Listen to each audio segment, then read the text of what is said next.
Welcome back to our channel Mrs Nandu பட்டன் vlogs.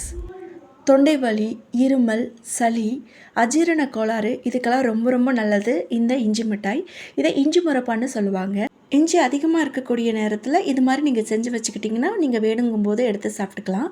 பிகினர்ஸும் ஈஸியாக செய்கிற மாதிரி இந்த வீடியோவில் நான் சொல்லியிருக்கேன். ஸோ வீடியோவை ஸ்கிப் பண்ணாமல் பாருங்கள். இப்போ நம்ம இஞ்சி மிட்டாய் எப்படி செய்கிறதுன்னு பார்க்கலாம். ஆனால் அதுக்கு முன்னாடி நம்ம சேனலை மறக்காமல் சப்ஸ்கிரைப் பண்ணிக்கோங்க. நான் இன்றைக்கி 100 கிராம் அளவுக்கு இஞ்சி எடுத்திருக்கேன். இஞ்சியில் உள்ள மேலே உள்ள தோல் எல்லாத்தையுமே ரிமூவ் பண்ணிவிட்டு நல்லா வாஷ் பண்ணி குட்டி குட்டியாக அந்த மாதிரி கட் பண்ணி வச்சுக்கோங்க. இஞ்சி மேலே உள்ள தோலை முழுவதுமாக நீக்கிக்கோங்க. கொஞ்சம் இடத்துல இருந்துச்சு அப்படின்னா செய்யும்போது ரொம்ப கசப்பாக இருக்கிற மாதிரி இருக்கும். ஸோ இப்போது நம்ம கட் பண்ணி வச்சுருக்கிற எல்லாத்தையுமே ஒரு மிக்சர் ஜாரில் சேர்த்து கொஞ்சமாக தண்ணி சேர்த்துக்கோங்க. அளவுக்கு அதிகமாக செய்ய வேண்டாம். இந்த அளவுக்கு சேர்த்துட்டு நல்லா ஃபைன் பேஸ்ட்டாக அரைச்சிக்கோங்க.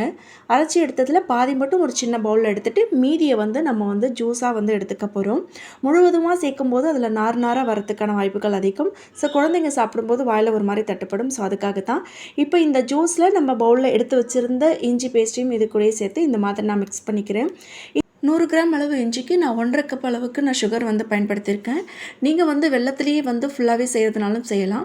இப்போ இது கூட கொஞ்சமாக உப்பு சேர்த்துக்கோங்க. இப்போ நான் ஸ்டவ் எதுவுமே ஆன் பண்ணலை. ஸோ எல்லாமே ஒரு பேனில் சேர்த்து எல்லாத்தையும் ஃபஸ்ட்டு மிக்ஸ் பண்ணி வச்சுக்கிறேன். இப்போ நல்லா இது எல்லாமே நல்லா மிக்ஸ் ஆனதுக்கு அப்புறமா நீங்கள் அடுப்பை ஆன் பண்ணி நீங்கள் இதை மிக்ஸ் பண்ண ஆரம்பிங்க. இப்போது இது நல்லா கொதிக்கிற டைமில் நீங்கள் ஒரு சின்ன பிளேட்டோ இல்லைனா ஸ்கொயர் ஷேப்பில் உள்ள டின்னோ இந்த மாதிரி எடுத்து அதில் கொஞ்சமாக கீயோ இல்லைனா ஆயிலோ எது இருந்தாலும் இந்த மாதிரி அப்ளை பண்ணி வச்சுக்கோங்க. அதாவது எண்ணெயோ இல்லைனா நெய்யோ அப்ளை பண்ணிக்கோங்க. இப்போது இது நல்லா கொதிக்க ஆரம்பிச்சிருச்சு. இது பார்த்திங்கன்னா ஃபஸ்ட் எடுத்தோன்னா கொஞ்சம் லிக்விடாக இருக்கிற மாதிரி தான் இருக்கும். இந்த ஸ்டேஜில் நான் 1 ஸ்பூன் அளவுக்கு நெய் சேர்த்துக்கிறேன். நெய் ஆப்ஷனல் தான். நீங்கள் விருப்பப்பட்டால் சேர்த்துக்கோங்க, இல்லைனா ஸ்கிப் பண்ணிவிடுங்க. ஸோ இப்போ பார்த்திங்க அப்படின்னா நல்லா கொதிக்க ஆரம்பிச்சிருச்சு.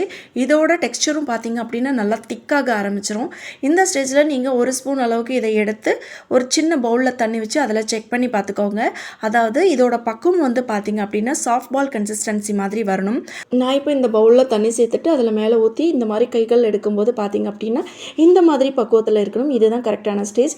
இதை விட ரொம்ப சாஃப்டாகவும் இருக்கக்கூடாது, இதை விட ரொம்ப ஹார்டாகவும் இருக்கக்கூடாது. ஸோ இப்படி கைகள் எடுக்கும்போது இந்த கன்சிஸ்டன்சியில் இருக்கணும். ஸோ ரொம்ப அதிகமாக நேரம் வச்சுட்டிங்க அப்படின்னா ரொம்ப ஹார்டாக தெரியும். ஸோ இதுதான் கரெக்டான ஸ்டேஜ். இந்த ஸ்டேஜில் அடுப்பு ஆஃப் பண்ணிட்டு ஒரு 1 மினிட் நல்லா மிக்ஸ் பண்ணிவிட்டு நம்ம கீ அப்ளை பண்ண அந்த ட்ரேயில் இதை அப்படியே ஊற்றி செட் பண்ணிவிடுங்க. இது ஊற்றி ஒரு 1 or 2 மினிட்ஸ்லேயே பார்த்திங்கன்னா மேலே நல்லா செட் ஆகிக்கணும். ஸோ இந்த மாதிரி வந்துடும்.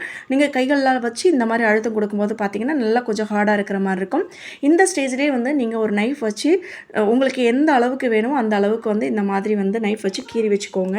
ஸோ ஆறுனதுக்கப்புறம் உங்களுக்கு பீஸ் போடுறதுக்கு ஈஸியாக இருக்கும். ஸோ இப்போ பார்த்திங்க அப்படின்னா ஒரு 10 மினிட்ஸ்லேயே நல்லா ஆறிடுச்சு. இந்த ஸ்டேஜில் இந்த மாதிரி கைகள் எடுத்து உடைச்சிங்க அப்படின்னா நல்லா அழகாக உங்களுக்கு பீஸ் வரும். இது அப்படியே ஒரு ஏர்டைட் கண்டெய்னரில் ஸ்டோர் பண்ணி வச்சுட்டு நீங்கள் எவ்வளோ டேஸ் வேணாலும் யூஸ் பண்ணலாம். நம்மளுக்கு சில டைம் டைஜஷன் ப்ராப்ளம் இருக்கும், கோல்டு காஃபி இந்த மாதிரி ஸ்டேஜஸில் நம்ம இதில் ஒரு சின்ன துண்டு அளவு எடுத்து சாப்பிடும்போது ரொம்பவே ரிலீஃபாக இருக்கும். ஸோ குட்டீஸ்களுக்கு கொடுக்கலாம். நீங்கள் வெள்ளை சர்க்கரைக்கு பதிலாக நீங்கள் ஃபுல்லாக வெல்லம் இல்லை கருப்பட்டி இதில் வச்சு கூட நீங்கள் செய்யலாம். கடைகளில் கிடைக்கிற மாதிரி எக்ஸாக்டாக டேஸ்ட் வேணும்னு நினச்சிங்கன்னா நீங்கள் சுகர் பயன்படுத்தினா மட்டும்தான் அந்த டேஸ்ட் வரும்.